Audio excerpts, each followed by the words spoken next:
Hi,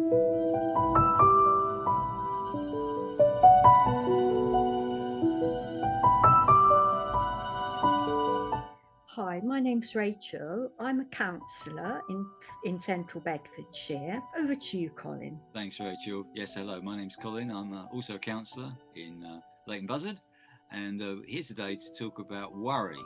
Previously, we've done a video on anxiety, and today we're looking at worry. We're going to look at two aspects: why people worry, and what can be done. What can we do to help ourselves when we worry? So let's make a start then. Rachel, over to you. What do you think? Any thoughts on worry? Why do you think we worry? Well, Colin and I were having a short chat just now about what worry really means. And I kind of thought about it for a minute, but Colin was saying that he feels that it's anxiety is different from worry, because anxiety is what our body feels. It's like feelings like butterflies in the tummy or an increased heart rate, a feeling of stress or kind of even doom in the body, the anxiety. Whereas worry is more to do with our thinking and our thoughts, and we can almost verbalize worrying thoughts and think, with disastrous thoughts, really. It's thinking, if I don't do this, this is going to happen. Or what if? The what if scenario is a big thing in terms of being worried. This is going to happen and that's going to happen. It's what we sometimes call disasterizing. So worry is more of a verbal thing, whereas anxiety is more of a bodily state, and anxiety feeds into worry somehow. It's almost like the energy behind the worry. That's how I've been conceptualizing it just now with Colin. Yeah, thanks, Rachel. Yeah, I mean, when we think about worry, we probably think about worrying about finances, waking up in the middle of the night and things racing around our heads, what other people think about you, some sort of future event that may be coming up. Maybe you've got to give a talk or something, or there's a social event that you're worried about. We can get into a habit, actually, of worrying. I don't know whether you found that. And it can be like we've created these pathways in our minds, and it's much easier to go down that pathway worrying about something than to create a new thought. So we have to be quite disciplined sometimes to break out of this.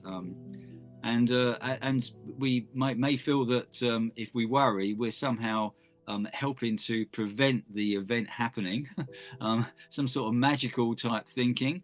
Or we may think it makes us not be so disappointed if we worry.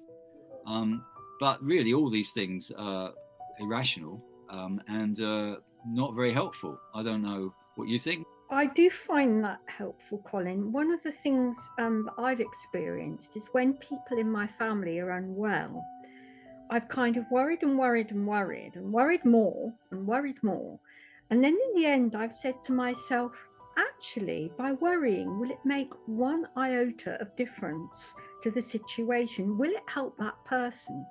And I've realized suddenly I may as well stop worrying, because it actually doesn't do anything for that person. In fact, it's more likely to wear me out, Colin, and I'm probably going to end up with almost no energy because I'm kind of worn out worrying or not sleeping. So I found it quite helpful to give myself the occasional little pep talk, because I am a bit of a born worrier, I must say, Colin, and it's something I have to watch in myself, that I don't worry myself into a corner. So what can be done? I've got a few thoughts here. I mean, I read somewhere, I thought this is quite helpful, that if we can measure something, I mean we can't know for certain how much money we're going to have in retirement, but we can maybe remove some of the uncertainty by planning, to plan ahead how much we save each month. I mean, that's making some positive effort towards that. Or you can't get sure you're going to get a certain job, but you can make some effort and some plans towards getting that job. So that's one way. So to try and measure something, to try and break it down a bit. Second thing is to shift your worry away from the long-term problem, like oh no, I'm going to die because I've got bad health. Thinking, oh, I do. Maybe I'll go out and do something to keep me fit every day, or instead of worrying about a wedding coming up, I'm going to make some little practical details to it. I'm going to do something every now and then to prepare for that. That can be very helpful. Any thoughts on this at all, Rachel? I really like those practical strategies, Colin, that you've suggested.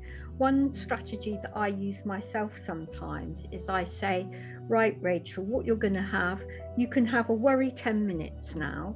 And then after that, the worry's got to stop and you can get on and do something.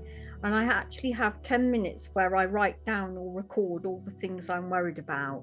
And then I go, right, that's enough. Worry moment's over. Now get on and do the job. Yeah, thanks, Rachel. And of course, we always talk about the sort of spiritual side of things and how faith can really help us. Faith is very practical, unlike what a lot of people think. It's extremely practical. It certainly has been in my life anyway. So the idea of having God in control, holding you, looking after you, a bit like I'm sitting on a chair now.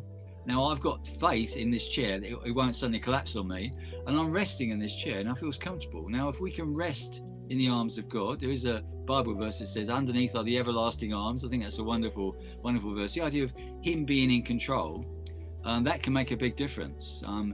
Any thoughts on that, Rachel? Yes, I think you're absolutely right. And it reminds me of a very old hymn that talks about what a friend we have in Jesus. And one of the phrases in it says that we needlessly bear pain, because if we take our worries to God, it can make a huge difference. And that's certainly been true in my life. And there's many times when I felt much better by talking to God, or by just having answered prayer. Many times my prayers have been answered. And I realised more and more as I've got older that quite often I'm worrying for nothing. Grab every bit of peace and happiness you can. And if you've got any queries, please feel free to get in touch or message us, and we'll see what we can do to help. Thanks, Rachel, and thank you for joining us. I hope it's been helpful.